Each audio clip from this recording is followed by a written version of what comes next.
back. We took a little break. We did. Took a week off. The Top Rope Reality Studio was needing air. We didn't have no air, so we couldn't work on these hot lights.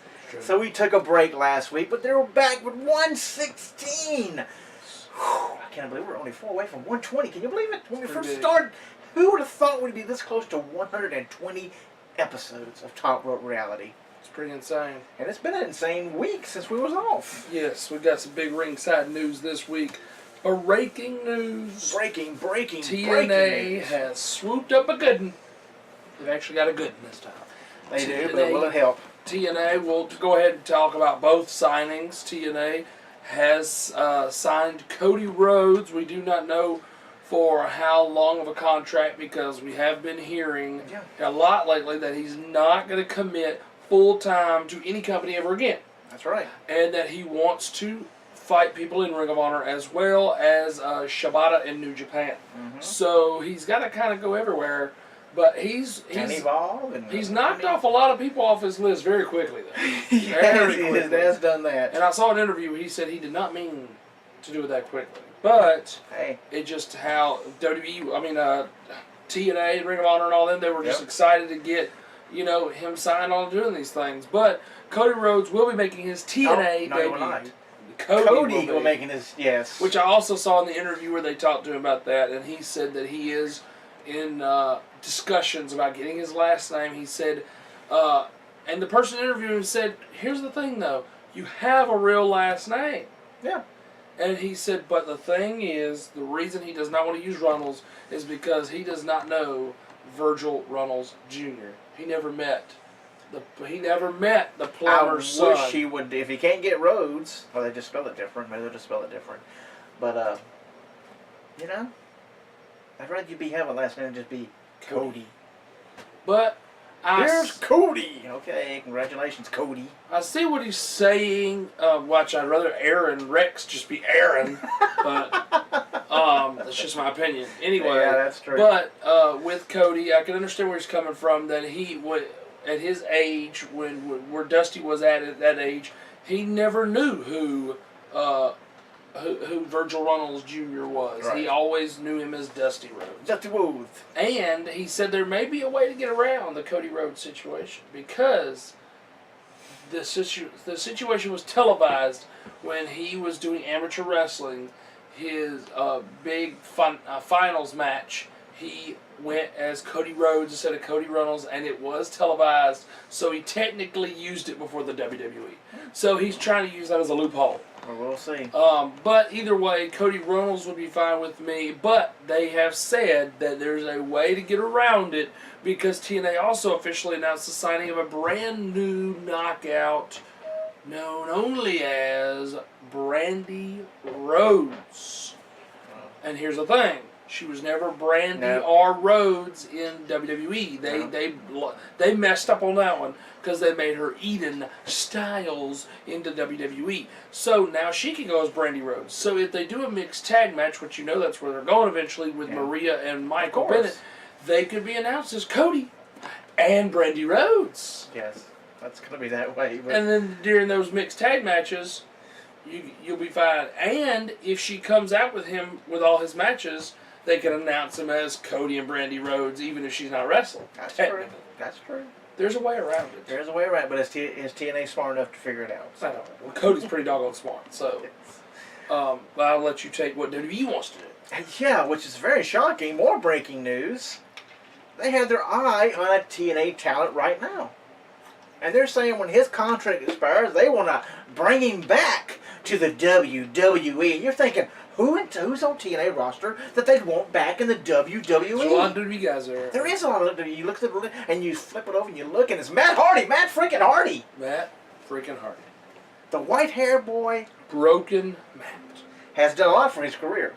Oh, it's done a huge amount. I posted a video of him doing Facebook Live where he was talking about his merchandise stand and he was talking to the fans and he was in character the entire time, and at the same when he got the fans chanting broken all over again. I mean, it is the best thing honestly for TNA, and it's the best thing for Matt Hardy because it's all about reinventing yourself, and he's completely reinvented himself. It also has helped Jeff Hardy too. That's true. But if you think about it, you're saying, okay, of the Hardy Boys, who would they get back? You think Jeff would come back before Matt? Yeah, because they always loved Jeff before they loved Matt. But here's the thing, though. I don't want to see either one of them go to WWE. And here's the reason why. I know, they may not. Here's the reason why. Because Broken Matt Hardy, unless because they do say he has creative control over that character, then Broken Matt Hardy would be contracted with TNA, and just like the Cody Rhodes situation, that may be owned by TNA if they were smart. But here's the other problem with that. WWE does not do creative control unless you're probably John Cena. Okay, and of course The Rock when he shows up. But it's Matt Hardy. They're going just like you'll never see Bully Ray in WWE. Bully Ray is not PG, and Matt Hardy does not need to come into which I mean his is really not like cussing and this and that and the other. No. So it doesn't have to be a non-PG situation. But right.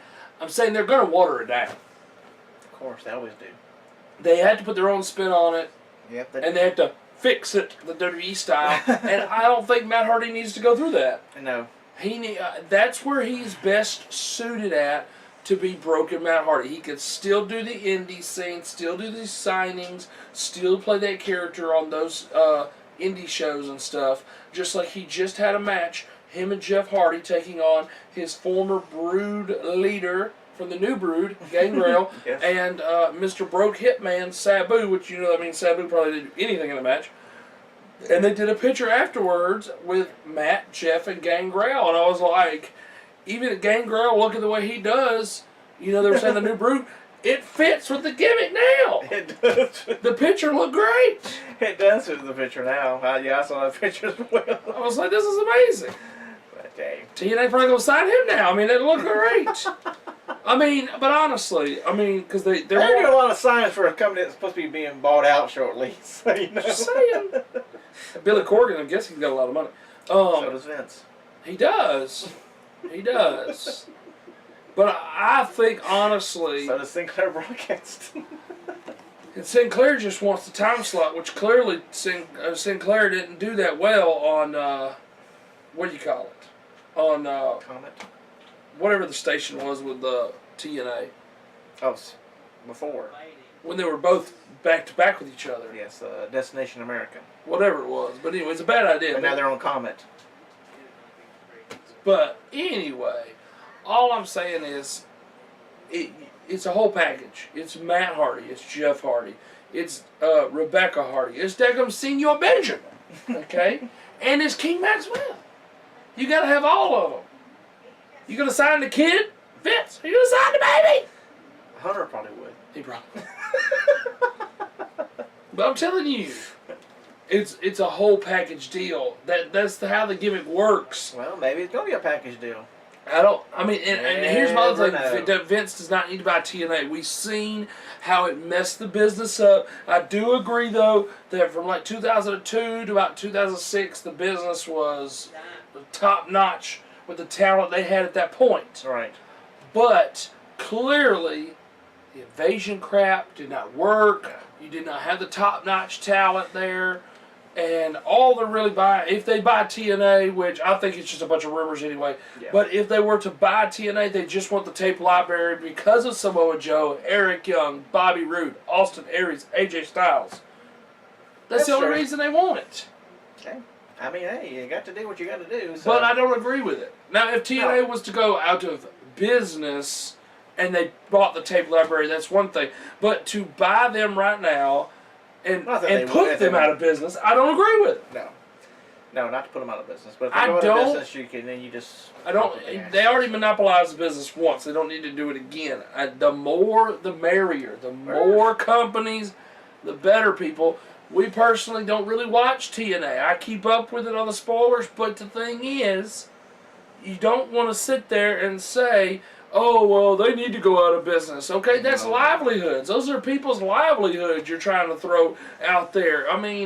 What would, if freaking Matt Hardy come to your work and be like, they deserve to fire you and you be on the street and you be hungry, that's the same concept. It's just not right. No.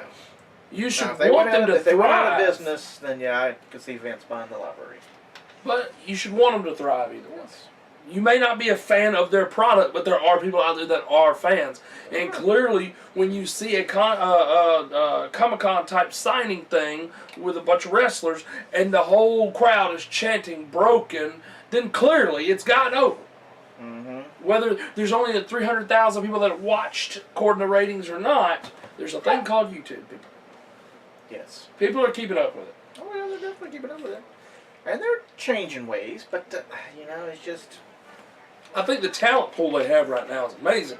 They're not going to be trying to get the old talent.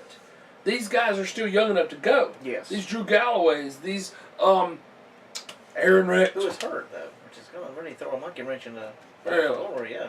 Uh-oh. But, I mean, Cody Rhodes... The way he's talking, that Drew is hurt. Won't be out long enough to pass the October 2nd date. So that's going to be interesting to see what they do. But, I mean, all the talent they've got right now, I mean... Yes, it's better to go after young...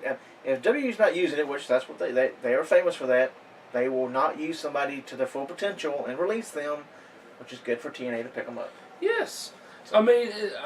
And because I don't agree with the way they used to do it before. If the bridges aren't burned, they get a few years in TNA, and then they'll go back. WWE will pick... Because it'll be a fresh thing again, and WWE will pick them back up again. So... Because, see, like, I don't agree with the people like when they had Hogan and Val Venus and the Nasty Boys. Hogan and Eric Bischoff was there because look what they did for WCW. Well, it didn't work for TNA. It did not work. No, but just thinking, oh wow, they were in WCW and they beat Vince for 83 weeks in a row. They can do that for us. Let's go to Monday nights. Let's go to Thursday nights. Because it doesn't work. I'm sorry, because you work for one thing doesn't work for somebody else. Right. But let's go on to poor Tammy. Alright, so anyway. You got it up there or just breaking news? Still breaking. All this is breaking news, folks. I mean, so much breaking news. So, a lady that I met at a Legends Fest. Nice lady. I'm talking about the Legends Fest. Oh, the Legends Fest was horrible. But she was a nice lady. She even added me on Facebook after we talked and everything. So, I mean, we've chit-chatted on there a little bit. I mean, she's a nice person. I don't agree with some of her lifestyle, but guess what? That's not my lifestyle, so I'm not worried about it. I'm not here to judge her and her Skype calls. If you want to get on Skype and watch her be all naked, that's fine, whatever.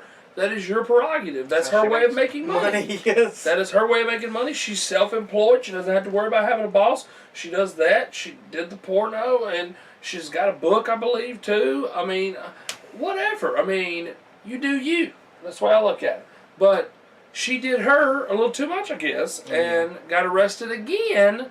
And this time it was for a violation of her parole, according to her manager. So... This time she may be in jail for a little while. You can't violate your parole. I mean, it may have been something simple. You just never know.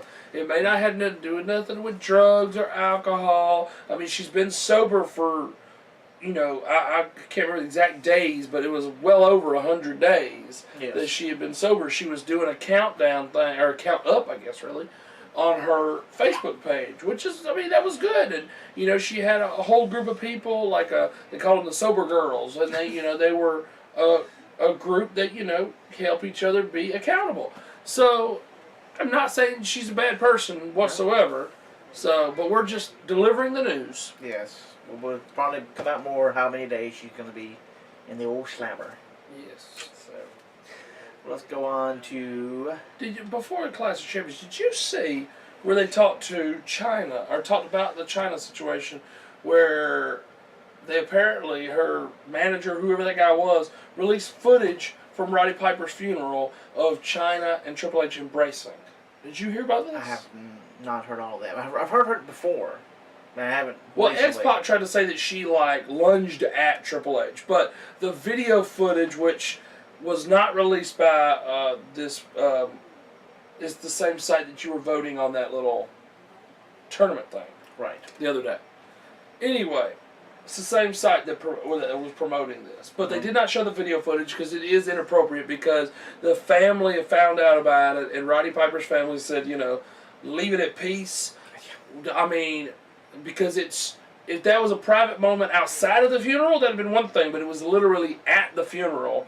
And so yeah, it may prove one thing for China, you know, even though she's passed on, it may prove something that she was saying she didn't lunge at Triple H, but it's also in bad taste because the family did not want that was a private thing, and China's manager dude was not invited to that. So that's what upset them. But I also read where they talked about China's sister has said that there's a narrative out there that she was let go from the WWE because of Triple H and Stephanie's relationship. But her sister has now said it's not because of that. It's because she wanted to get paid just as much as The Rock did. And they did not meet those demands. Because it was like a huge figure of money. Yeah, no thank you. Humongous. Now they'll cut you loose. You talk about money, too much money. This like, yeah, you I mean, I understand that she was a hot commodity. Yeah. And I get that. She, out of the women, I could understand her being the highest paid female. I get that. But, you know, The Rock was more than likely paid at that point probably more than Undertaker, Triple H, Austin. Maybe Austin. Yeah. Austin might have been more because of the merchandise. Yeah. But right in there though. More than Kurt Angle and all those guys. But you know that I mean you shouldn't be trying to skip over their pay like that. That's pretty ridiculous. But you know, but that's what her sister was saying. Her sister confirmed that that was the situation. Well, I can understand that. Yeah. So I could see why they would let you go, but like, well, I mean, the better story is, okay, Hunter was her, and then Hunter was Stephanie, and then she gets fired, so let's go. They booted her out. Stephanie makes sure she got gone. You know, but they also talked about in the narrative that she did not want kids, Triple H wanted kids. Okay, well, then move on for the relationship. Also that she hated Triple H's mother, and Triple H is very family-oriented. So that doesn't work either. Yeah, you got to cut ties when they, you know. I mean, when that kind of stuff clashes, then it doesn't really work. But speaking of clashing... Oh, wow, good stuff. Oh, you're welcome. You're a professional. I don't care what these people here say. But anyway, the Clash of Champions. It's tonight. I don't know if you caught Seth Rollins' segment backstage with Stephanie... when she was talking about how you've gone soft because of your brother, in that very segment, he called it Night of Champions. Did he? He did. I'll have to show it to you. Years and years of being Night of Champions, it's kind of hard to switch. That's true, but WCW's pay-per-view name is coming back. Well, it really wasn't a pay-per-view back then. No, it wasn't. It was a TBS special. Yes. But anyway, so Clash of Champions pay-per-view live tonight. As we film this, when we get done, we'll be watching it.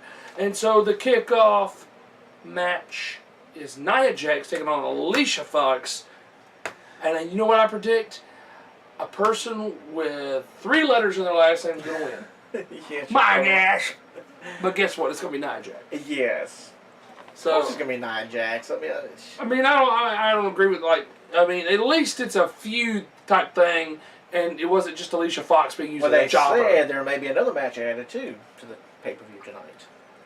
I like Enzo and Big Cass taking on the Shining Stars. I like it. Tonight, so. Yeah, they've been feuding a little bit. And it could be in the pre-kickoff show as well. I like it. Well, we got Sami Zayn taking on Chris Jericho. That's got a small feud going. Hadn't been too much to it. It's going to be going. I've seen where someone said they wanted Y2J, which kind of surprised me. It could be. I mean, because as long as he's been around, I guess he ain't doing Fozzy no more, my gosh. He'll be going away shortly. He's been there for like 2 years straight now. And I know he beat AJ Styles at WrestleMania. So he can beat Sami Zayn. Yeah, because Sami... What's the next big pay-per-view?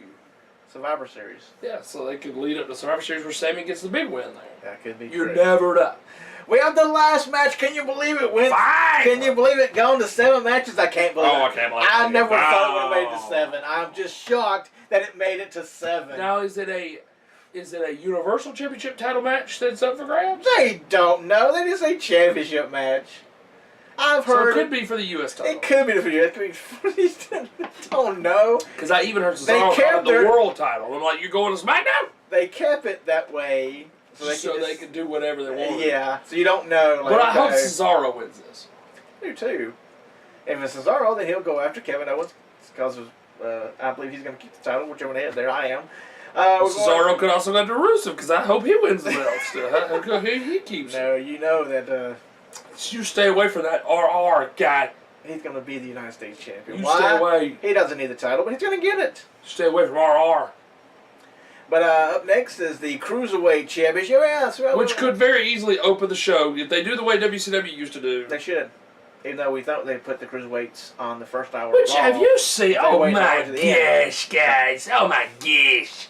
Have you seen where they have made this big deal? I saw a big article written that the WWE is going to tone down the Cruiserweights now that they're on Raw. Because the Fatal 4-Way could have been much better. Really? I liked it. I always saw really the YouTube highlights, and I thought it was very good. I enjoyed it. I like how he slung back into his submission hold. That was really good. Yeah. Kind of like the bank statement. But anyway, all I'm saying here is this. Okay, the tournament was designed to showcase all of their skills, which meant there was going to be a lot of high flying, a lot of risk taking. Yes. Because they didn't have to sign all those guys, so those guys needed to make an impact. Right. No pun intended, because they don't work with the other company. But what I am saying is this, which if TNA was smart, used your brain, some of them guys that didn't get signed for the Cruiserweight Classic, you need to be giving them some money. That's right. Thank you, because they got the name out there, right? Yes. And you got the X division, so sign them. I'm sorry, Carter's corner real fast. Anywho, Yes. Sidebar. a little bit. But they're saying that they're toning down the Cruiserweights. Okay, they've only had one frickin' match. Okay, Yes. This is only the second one. And both of them are known for their ground game. So this doesn't mean there's going to be a huge amount of high flying in this match. No. But here's the thing. They've already said that Cruiserweights are no longer about just high flying. Yeah. I mean, in the tournament, there was a ton of ground game. There was brawling. There was all kinds of stuff. Yes. Submissions, they everything. Made a point of that to say but that they were everything. Here's the thing. Okay, they're going to be working just as much as the main roster now because they're on the main roster. So those guys are going to be on the house shows and on Raw every week. NXT. And on NXT and everything. So, come on, use your brain. Somebody doesn't need to go out there and do a huge high-flying move that could potentially injure them every single week just to give you the oohs and the ahs. Right. They need to save that stuff for when it means something. Like if they do a big move tonight, that's fine because it means something. It's the first title defense. Title on line. Okay, but that doesn't mean that on Raw they need to do. We're gonna go off on the stage and we're gonna fly like Jeff Hardy used to do off the stage. It's not necessary. Nope. It's not necessary. Why would you want them to risk themselves every week, week in and week out, to potentially become so injured that their whole roster is out? That is true, because they only got 7 people. So, come on now, people. That's ridiculous. So, that's my rant, and I'm done with it. Okay, so, calm down with the Cruiserweights. You're good with the Cruiserweights. But yeah, the Cruiserweight title will be on the line tonight. TJ needs to keep it. He just got it. Yeah, I would think he will. I mean, Brian Kendrick's going to put him over. I mean, they use the aspect of a veteran to put him over. I mean, it's a smart idea. But yeah, I believe that Perkins should keep it. We have next with the Raw Tag Team Championship match, the New Day at 379 days, whatever it is. Taking on Luke Gallows and Carl Anderson. It's time to pull the lever. It's time for new tag team champions. And they better cheat to win. They should. And then up next, you got the U.S. Championship. I believe Rusev should keep it. This man right here says, Roman Reigns should get the belt. I don't say he should get the belt. I think he will get the belt. But I want Rusev to keep the belt because it's much better as a heel. As in chasing. And plus, he's freaking. He's supposed to be Russian, and he's holding the U.S. belt. That's just evil. That's right. So anyway, up next you got the Raw Women's Championship. Triple threat. Triple threat. Charlotte. Defending against Sasha and Bayley. Do you see a new champion? Ooh, this is hard to say. It is hard to say. Because I hear they're going for Sasha versus Bayley. I think that Sasha should get the belt tonight again. Again, maybe her back's better. Get it back to her. Back, yeah. Have her pin Charlotte. Charlotte gets the usual rematch. Well, they're saying Charlotte may be taking some time off anyway. They always keep saying that every time she loses the belt. Okay, Charlotte loses the belt, gets the pinfall, so Bayley does not get hurt by the pinfall or the submission. Charlotte then has her rematch, and she loses the rematch the next pay-per-view and blames Dana Brooke, as she's been doing, because I don't know if you people out there are smart enough to realize this, but they're about to make her a monster face. I don't know if you can read between the lines, but her and Charlotte are about to frickin' feud, probably all the way to dadgum Kingdom Come, okay? So, they're about to put over Dana Brooke because they want her to be the female Roman Reigns. I have read that before somewhere. Well, they want Bayley to be the female John Cena. Of course, and they're smart to do that. But I don't think so. If Sasha wins, I think her next challenger will be Nia Jax.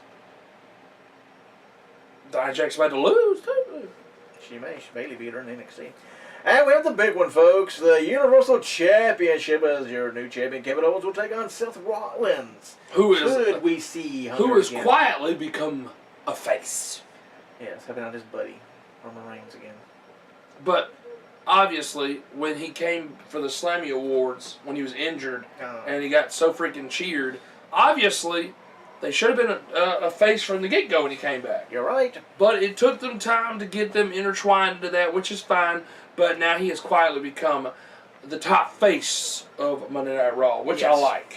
Of course. We got the Backlash results, because, ladies and gentlemen, I don't know if you notice this, every 2 weeks, there's another freaking pay-per-view. Yes. We can't stop and rest and take it all in. 19 there'll be 19 pay-per-views every year now. Well, let's start off with the pre-show for Backlash as Baron Corbin defeat Apollo Crews. Apollo Crews apparently losing a push. He ain't getting He's not getting no. He's getting beat by a lot of people. Pay-per-view match, 6-pack challenge for the SmackDown Women's Championship. Naomi eliminated Alexa Bliss. Natalya eliminated Naomi by submission. Nikki eliminated Natalya. See a pattern? Each person's in the next person. Carmella eliminated Nikki Bella. And then Becky Lynch defeated Carmella via submission to become the first WWE SmackDown Women's Champion. Yes. Then we had our second chance match with the winner will face Heath Slater and Rhino for the tag team finals. The Usos defeated the Hype Bros. So they will like face, everybody else does. Yeah, like everybody else. So they will go on to face Heath and Rhino. Absolutely. Or Beauty and the Man Beast. That's pretty funny. It is. Go ahead.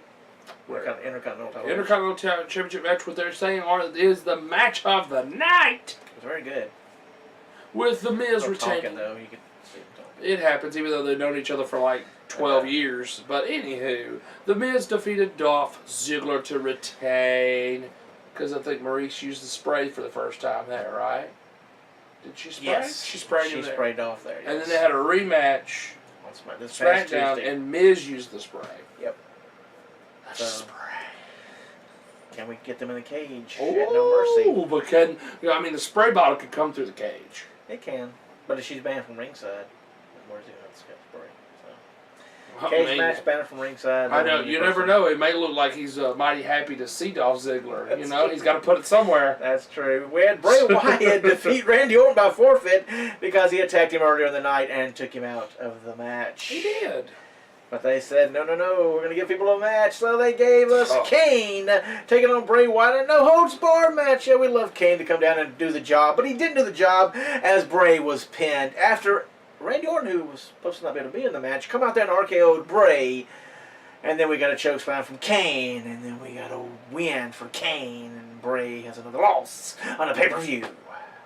Yeah, Kane has been there for like 20 years, who doesn't need the win. No.